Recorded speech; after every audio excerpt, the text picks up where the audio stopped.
कृष्ण बलराम को साथ लेकर रहते हो, ठीक है, लेकिन अब इनका समय आ गया है कि इन्हें विद्या पढ़ना चाहिए।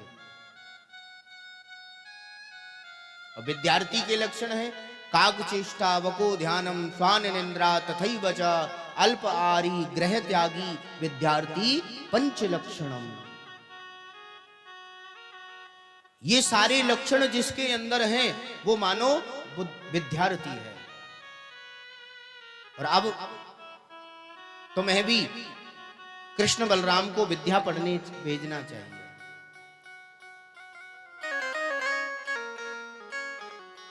माता पिता की आज्ञा पाकर गुरु शांदीपन मुनि के यहां विद्या पढ़ने भगवान कृष्ण पधारे।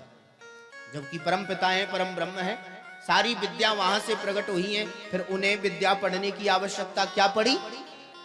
लेकिन उन्होंने हमें सिखाया है कि विद्या गुरु के सानिध्य में ही पढ़नी चाहिए। जो विद्या पढ़ाते हैं उनका हमें सम्मान करना चाहिए। माता पिता तो रहना खाना पीना बोलना चलना बैठना ये सब सिखाते हैं, लेकिन गुरु विद्यालय में जो पढ़ाते हैं हमें, वो हमें जीवन जीना सिखाते हैं। आगे कैसे जीवन चलेगा, धर्म अर्थ काम मोक्ष चारों पुरुषार्थों से हमें गुरुकुल में जोड़ा जाता है। इसलिए उन गुरु का सम्मान करना चाहिए। ये भगवान कृष्ण ने हमें सिखाया है।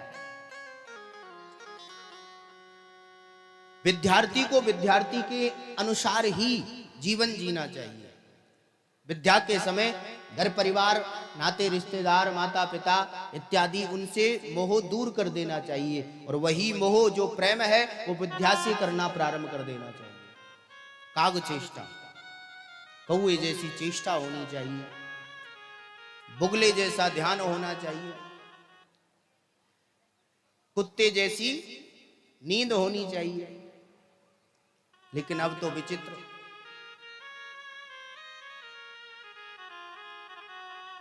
अब तो काग चेष्टा वको ध्यानम स्वान निंद्रा तथैव च, विपरीत हो गया। मोबाइल चेष्टा,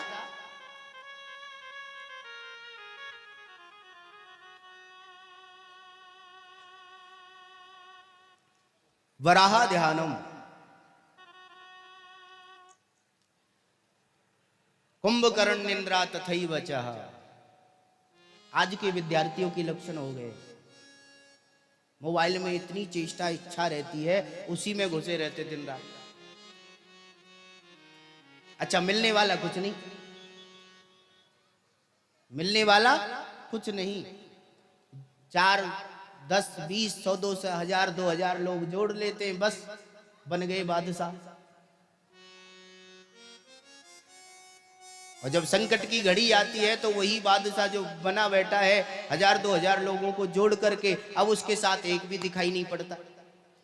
वही माता पिता जिनको मोबाइल चलाना नहीं आता, वही उसके साथ खड़े रहते। अब कहां गए वो?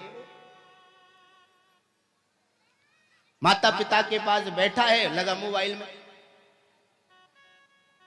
जिन्होंने सर्वस्व तुम्हारे लिए त्याग दिया, कितना कष्ट पाती है मां जब लालन पालन करती है, एक मां को ही पता होता है। तुम्हारे लिए आवश्यकता वस्तु के लिए पिता कितना कष्ट सहन करता है, उस पिता को ही पता रहता है। और उन्हीं माता पिता को हम इग्नोर कर देते, ध्यान नहीं देते, उनसे बात करना भी नहीं चाहते। अच्छा, दुनिया के और जो संबंध है ना, सब पैसे से चलते। पत्नी को भी जब उनकी इच्छा है ये साड़ी चाहिए तो साड़ी ले आए तो पत्नी खुश, बोलो हाँ जी कि ना जी। बच्चे भी ये खिलौना चाहिए, खिलौने दे दिए तो खुश। लेकिन माता पिता कभी कुछ नहीं कहते, और संबंध कुछ ना कुछ मांगते रहते हैं। दोस्त भी, आज जन्मदिन है, गिफ्ट नहीं दोगे, ये नहीं करोगे, वो नहीं करोगे। दोस्त भी ठगने के लिए बैठे, पत्नी लूटने के लिए बैठी है, बच्चे लूटने के लिए बैठे हैं, सब लेने के लिए बैठे हैं। केवल माता पिता सदैव बस चाहते हैं बच्चा सुखी रहे, आनंद से रहे। बच्चों की खुशी में माता पिता की खुशी होती है। माता पिता कभी कुछ नहीं मांगते कि धन संपदा कुछ हमें दो, केवल 10-20 मिनट बैठ करके अपने माता पिता के पास समय बिताओ और माता पिता से बात करो, इतना बस दे दो, माता पिता खुश हो जाते हैं। हम महीने 2 महीने बाहर रहकर आते हैं और फिर घर आए मिलने के लिए लगे फिर मोबाइल में। क्या फायदा हुआ आने का? माता पिता के पास बैठने का हमारे पास समय नहीं है। जो परमात्मा है, जिनने हमें जन्म दिया है, जिन्होंने हमें जीवन सिखाया है, कितना त्याग माता पिता करते हैं हमारे लिए, और वही माता पिता पर हम ध्यान नहीं देते। क्यों? क्योंकि हम शास्त्रों से दूर हो चुके हैं। शास्त्रों के अनुसार हम कार्य नहीं करते, शास्त्रों को कभी पढ़ते नहीं है, कभी मानते नहीं है। और जो शास्त्रों के अनुसार चलता है वो माता पिता का त्याग कभी नहीं करता। पहले वृद्धाश्रम नहीं होते थे, लेकिन जब जब से ये पढ़ाई विचित्र बढ़ने लगी है, पढ़े लिखे ज्यादा लोग होने लगे, तब से माता पिता का त्याग भी होने लगा है। जिस घर में वृद्ध ना हो वो घर मरघट के समान बताया है शास्त्र में। देवता कहते हैं जिस घर में बुजुर्ग का सम्मान नहीं है, जिस घर में बुजुर्ग को त्याग दिया जाता है, वो मरघट के समान हो जाता है। वहां चाहकर भी देव निवास नहीं कर सकते। इसलिए माता पिता गुरुजनों का, वृद्ध जनों का सम्मान करना ये भागवत हमें सिखाती है। और कुछ करो या ना करो, मत करो आप हनुमान चालीसा का पाठ, मत करो आप ब्राह्मणों को प्रणाम, मत करो संतों को प्रणाम, ठीक है, लेकिन माता पिता ही भगवान है, ऐसा भाव यदि हृदय में धार लिया तो समझो कल्याण हो गया। हम करते क्या है? दुनिया वालों के चरणों में झुकते हैं और घर के देवता दुखी बैठे हैं, इसलिए हम दुखी हो जाते हैं।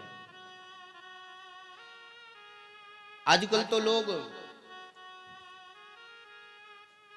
अपने पूर्वजों को स्थान भी नहीं दे पाते, इसलिए दीवालों पर उनकी तस्वीर टांग दी जाती है।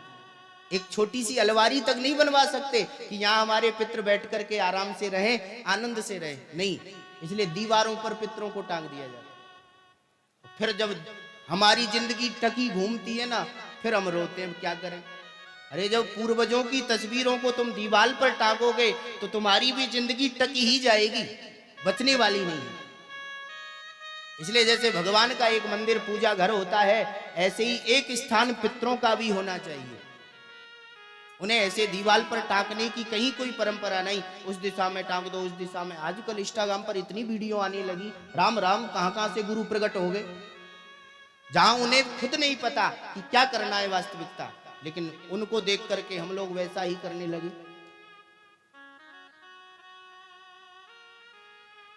भीड़ के साथ भगोगे तो भाड़ में चले जाओगे।